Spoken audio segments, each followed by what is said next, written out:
The brain is the most important organ in the body. So says the brain. But if there is any part of our precious cargo that could be called the hero of our story, it would be the heart. To understand the heart's significance, we need to first look at our blood cells. When these soldiers become used and exhausted, they march to the heart, where they are quickly diverted to the lungs to receive another supply of oxygen, and then summoned back to the heart once again, where they are given a pep talk to prepare them for yet another lap around the circulatory system. When enough of these soldiers are ready for action, the heart gives a mighty heave to blast them all around the body, delivering this oxygen to where it's needed the most.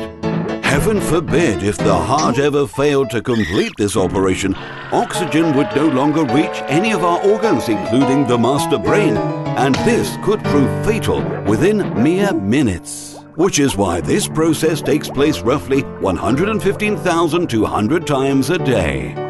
But sometimes our heart decides that it's in everyone's best interest to beat a little faster. Perhaps you're running a marathon, or feeling anxious about a job interview, or you've just seen the love of your life for the first time. The details don't really matter because the heart responds to these incidents in much the same way, by speeding up its momentum and distributing more blood around our system. Which begs the question, why are some forms of a raised heart rate, such as jogging or dancing, encouraged by your doctor, while others, such as stress or smoking, warned against as potentially fatal? And to better understand this, we would need to look at each scenario individually. Undoubtedly, the most applauded method of raising one's pulse is exercise. When we partake in any physical activity, our muscles are quick to realize that they are in need of an additional boost, and they cry out for help. The heart hears this call and comes to the rescue, pumping harder to speed up the blood flow and send more oxygen to those muscles, relieving them from any further distress. This means that while you're exercising, your heart is exercising with you, beat by beat every step of the way. And because the heart is a muscle itself, it progresses much like any other trained physical fiber, evolving into a much stronger machine, tougher, more resilient, and far more efficient at its job.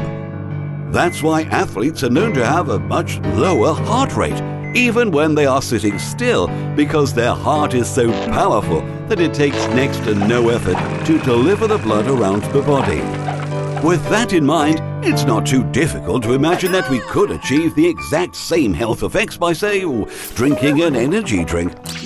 After all, the heart rate will increase just like it did during a workout, so surely this will help it grow up into one tough and resistant asset too, right? And interestingly enough, this isn't too far from the truth.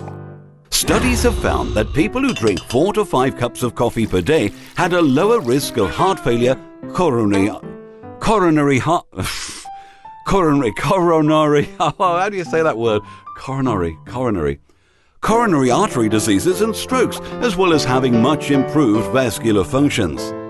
They observed that by drinking caffeine, the brain fires its usual neurons at an accelerated rate, which keeps us awake and alert. However, this action also confuses your glands into worrying that you may be in trouble, and it reacts by dousing your innards with buckets of adrenaline, preparing you to either run away like a coward or stand and fight like the warrior you are. In turn, this raises your blood pressure, which requires the heart to beat faster to fulfill its usual day-to-day oxygen delivery quota, which is similar to exercise except in reverse. Your body is not requesting any help, but instead, you are forcing it to wake up and be energized, ready to spring into physical activity even if none is taking place. But while this can be advantageous, it is also where the true danger lies. Those same studies warned that any health benefits from drinking coffee are completely eradicated as soon as you drink more than 5 cups a day. And this same cautionary advice goes for energy drinks or any other naughty stimulants that you may be indulging in. If we think back to a prolonged session of exercising, we will notice that there are a lot of fail-safe mechanics in the body designed to prevent you from pushing the heart too far. You may become exhausted or winded or even succumb to an injury, which will stop you in your tracks and force you into a much healthier rest period, granting the heart the space it needs to slow down and recover. However, if you're staying up night after night, guzzling highly caffeinated energy drinks just to cram for tomorrow's big test, your heart is enduring the equivalent amount of stress as running on a treadmill for that same amount of time, which even the strongest of athletes wouldn't recommend without the proper training. Simply put, these methods of increasing the heart rate are completely self-administered and put the individual in charge over the body's normal functions, which is a power most of us are not responsible enough to handle. Similar negative effects can also be examined in connection to our emotions. Whether excited or anxious, the heart's enthusiastic reaction is almost identical and can lead to the same terrible side effects. The difference, however, comes with the emotions themselves. A happier onset tends to fade faster into a pleasant, relaxing afterglow, whereas their negative counterparts can potentially lead to chronic diseases and phobias, which tend to last longer and therefore place you at a greater risk. All you need to remember is that without the gradual training or appropriate resting period, an extended hyperactive heartbeat is your body's way of telling you that your blood is struggling to circulate properly. Keep this up for an abnormal period of time, and this is the equivalent of overtraining. Your heart's performance can decrease, your arteries may stiffen, your heart's walls may thicken, and ultimately you could end up with a stroke, a cardiac arrest, or even a full-blown heart attack.